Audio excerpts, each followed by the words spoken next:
Hello everyone.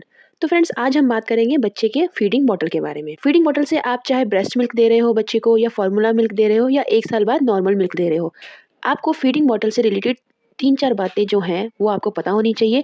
इस video में आज हम वही बातें जानेंगे। फ्रेंड्स, जो ब्रेस्ट फीडिंग होता है वो एक नेचुरल मेथड होता है बच्चे को दूध पिलाने का। लेकिन अगर आप बॉटल से बच्चे को दूध पिलाते हो तो उसमें बच्चे को इन्फेक्शन होने के चांसेस होते हैं, अगर आप कुछ जरूरी बातों का ध्यान नहीं रखोगे। तो आइए जानते हैं कि बच्चे की बॉटल से रिलेटेड आपको किन बातों का ध्यान रखना चाहिए। नंबर 1, सबसे पहला क्वेश्चन तो यही आता है कि हमें कौन सी बॉटल लेनी चाहिए। आपके पास 2 ऑप्शन है, प्लास्टिक का या ग्लास बॉटल। दोनों में से आप कोई सी भी बॉटल ले सकते हैं, ये आपके ऊपर डिपेंड करता है। लेकिन ग्लास बॉटल प्लास्टिक बॉटल के अकॉर्डिंग हैवी होता है, और ग्लास बॉटल से डर भी रहता है कि कहीं ये टूट ना जाए, बच्चे के ऊपर ना गिर जाए। तो इसलिए लोग 90% प्लास्टिक बॉटल ही यूज करते हैं अपने बच्चे की फीडिंग के लिए। और ग्लास बॉटल्स की मेंटेनेंस भी बहुत ज्यादा होती है, इसलिए आपको अपने बच्चे के लिए प्लास्टिक बॉटल ही लेना चाहिए।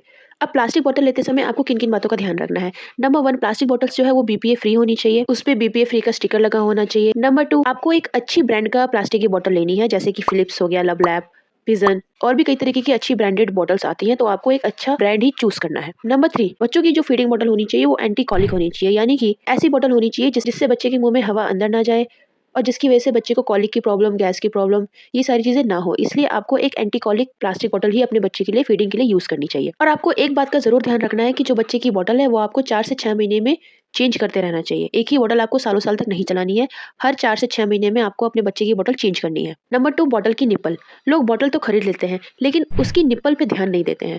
तो बॉटल की निप्पल आपके बच्चे के साइज के अकॉर्डिंग ही होनी चाहिए, यानी कि 0 to 3 months, 3 to 6 months, 6 to 9 months, इस तरीके के बॉटल्स के निप्पल्स आते हैं। तो वो आपको निप्पल्स लेते समय ध्यान रखना है। और जो निप्पल का शेप होना चाहिए वो बिल्कुल नेचुरल होना चाहिए, जैसे माँ एक बच्चे को अपने ब्रेस्ट से दूध पिलाती है, तो जो ब्रेस्ट के निप्पल का शेप होता है उसी तरीके से बॉटल के निप्पल का भी शेप होना चाहिए। तो इस बात का आपको ध्यान रखना है बॉटल के निप्पल के शेप पर।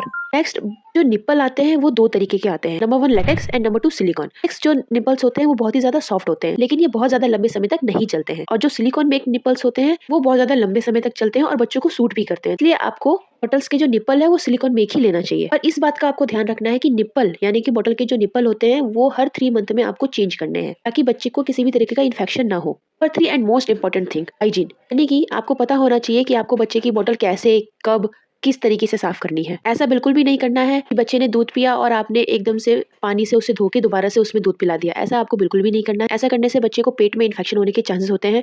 तो आपको हाइजीन बिल्कुल मेंटेन करना है बच्चे की बॉटल से रिलेटेड। इसके लिए आपको क्या करना है, बच्चे को बॉटल को अच्छे से क्लीन करना है। जैसे कि बच्चे ने एक बार दूध पी लिया, उसके बाद बच्चे के दूध की बॉटल्स के हर एक पार्ट को लिक्विड सोप से आपको क्लीन करना है। और लिक्विड सोप आपको बहुत ही हल्का यूज करना है ताकि ज्यादा झाग ना बने। अच्छे से आपको लिक्विड सोप से बच्चे की बॉटल को क्लीन करना है, निप्पल्स को क्लीन करना है, बॉटल के अंदर ब्रश डाल के निप्पल्स को, ढक्कन को, हर एक पार्ट को बॉटल्स के अच्छे से क्लीन करना है। उसके बाद आपको हल्के गर्म पानी से उसे वॉश करना है। इसके बाद आपको एक स्टेप और करना है स्टरलाइजेशन का, यानी कि बॉटल को स्टरलाइज करने का। अब स्टरलाइज करने के 2 तरीके हैं। आप स्टरलाइज मशीन भी यूज कर सकते हो, ऑनलाइन बहुत अच्छे मिलते हैं, सस्ते रेट पे, और उसका लिंक भी मैंने आपको डिस्क्रिप्शन बॉक्स में डाल दिया है। साथ ही अच्छी ब्रांडेड कंपनी के बॉटल्स का भी लिंक मैंने आपको कमेंट बॉक्स में डाल दिया है, तो आप उसे भी चेकआउट कर सकते हैं।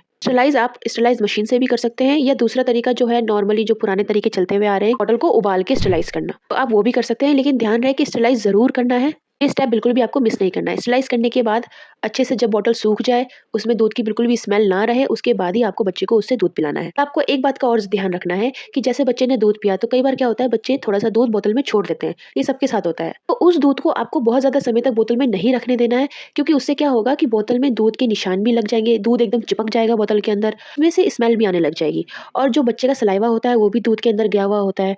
तो इसलिए दोबारा से बच्चा वो दूध पिएगा तो बच्चे को इन्फेक्शन हो सकता है। इसलिए आपको वो दूध, बचा हुआ दूध बहुत ज़्यादा समय तक नहीं रखना है, उसे फेंक देना है।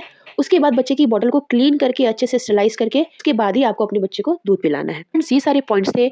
अक्सर इन चीज़ों में माँ बाप गलतियाँ कर देते हैं, तो आपको ये चीज़ें नहीं करनी है, ताकि बच्चे को किसी भी तरीके का पेट से रिलेटेड इन्फेक्शन ना हो।